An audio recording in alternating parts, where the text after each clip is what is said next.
Hi, today I'm doing an update review on the Allie Beckstrom series. This review is on book 8, Magic Without Mercy, which was released just on Tuesday. Today's Friday. And I finished it this morning. It's by Devon Monk. So if you'd like to see the review I did on books 1 to 6, go here. And if you'd like to see the review I did on book 7, go here.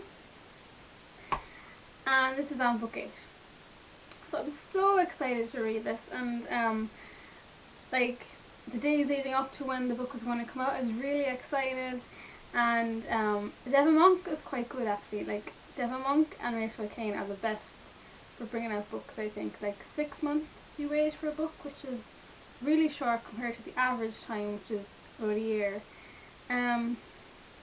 So I was really excited because I loved book 7, Magic on the Line. I thought it was brilliant. And so I read this one.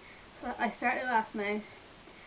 And unfortunately I was a little disappointed. Mainly because it was just so... Maybe depressing is too harsh a word. But the characters just kept getting knocked down. Like nothing positive was happening. Like even in Magic on the Line, the book 7th book, obviously there was serious things going on, but there was always that atmosphere of lightness in between. Like there might be banter between Shame and Allie, or Xavier and then Xavier and Allie would have a really nice scene together. It doesn't even have to be this like big, like romantic scene. It's something sweet and simple with them. And in the 8th book, there was less of that, and Allie and Xavier didn't even get much time together. Like, we got like maybe a page or two of a scene between them, and they were rarely alone. There was always someone around. So yeah, I kind of wanted a bit more with Xavier and Allie, and yeah, so like they just get knocked down and down and down, and obviously they're on the run in this book from the police and from the authority. And there's a big battle in the end. I'm excited for the next one. I'm still excited for the next one. Like the 9th book now is going to be the last, so everything is going to have to be kind of tidied up and complete. And there's still a lot to do, I think, for the next book. Like they didn't really solve much, and they just kept getting new problems in this book, and it wasn't as enjoyable as the other books. And as well, I felt Allie was kind of passive. She didn't do much in this book. Like Magic on the Line, she was always off doing something, and even in the other books she was such an active character. She, didn't wait around for it to be saved. She went out and did things. In this book, I just felt she was making a lot of kind of speeches and staying back while everyone else sorted out the problems. I know she can't use magic. I would have preferred to see her use magic and the side effects rather than not see her use magic at all. And obviously she didn't really use weapons much. So yeah, she even like she stayed back a lot, and I would have liked to see Allie take a bigger role in the book, besides making her big speeches to the hounds and to the authority and telling people what to do. That was kind of her role really in this book. And a lot of things from previous books are still carrying on. But saying all that, I mean, it was a good book, and I still love all the characters, and I love Allie and Xavier, and I can't wait to see them in the final book. Hopefully something good will happen between those two. They need a break.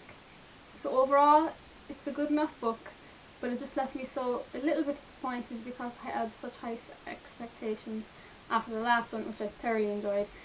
So that's my spoiler-free review really. Okay, now I'm going to do a little bit of a spoiler review, and if you don't want to know the details of the book, I suggest you switch off now. Okay, so if you've seen my review on the 7th book, you know I had a big presumption that Allie would be pregnant. Because all her symptoms when she uses magic are all symptoms of pregnancy. But no, I was wrong. Unfortunately, she's not pregnant. Yeah, I was kind of disappointed with that too, because I kind of got my hopes up and had that expectation. Like, obviously there's still a tiny possibility she could find out in that last book. I'm kind of finding it unlikely now though, so I'm not going to expect that anymore. So it's make me more disappointed when I read the next book. Yeah, and Devon and Allie didn't really go further, really, did they? Like, obviously they're still really close. You can still feel that how much in love they are, but like there was no proposals or anything, or they chatted about watching a movie together, and then in the end he actually sorted that out for her, which is really sweet. But yeah, their scenes together, like their alone time together in the actual book, were very short. So I would like it more. I actually had a dream right before I finished the book this morning that Tarek and Shame died, and exactly the line written when Tarek died, it was like the line in the book, and I was like, oh my god, they actually both died. But obviously the author doesn't really stick with it, they both come back, and I just hope Shame gets better. Davy, I love Davy. I don't know if I like what the author's done with him in this book, like he's half a veil. I hope they sort that out, because I want him to be okay. So yeah, finally Jingo Jingo's dead, and yeah, Collins is a strange one. I wonder what will happen with him. Kind of sad Roman died. He kind of redeemed himself in the end. So yeah, the big battle was exciting in the end. Obviously Allie didn't really do much, just kind of stood there and watched what was happening. But yeah, I love the scenes after. It reminds me of the other books that were, better. So yeah, in this one they kind of had a lot of problems. Like, first they had to get a sample from all the wells. Then they had to give him to Stone, and then they had to unlock and close Cody, so Cody could access Stone, and they don't.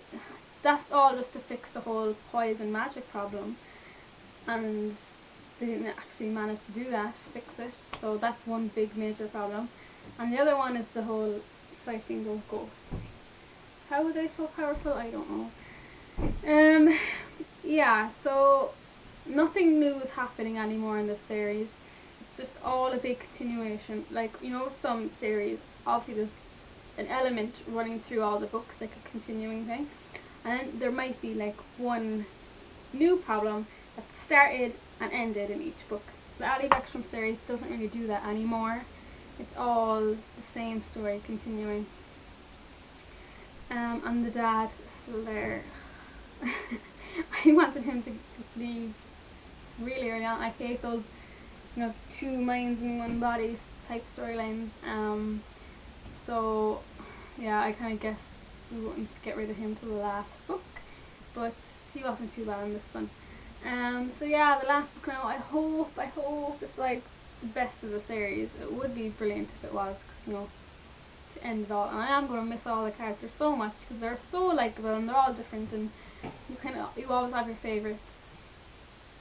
And yeah, so I just hope the next one will be a little bit better and Allie will get more involved.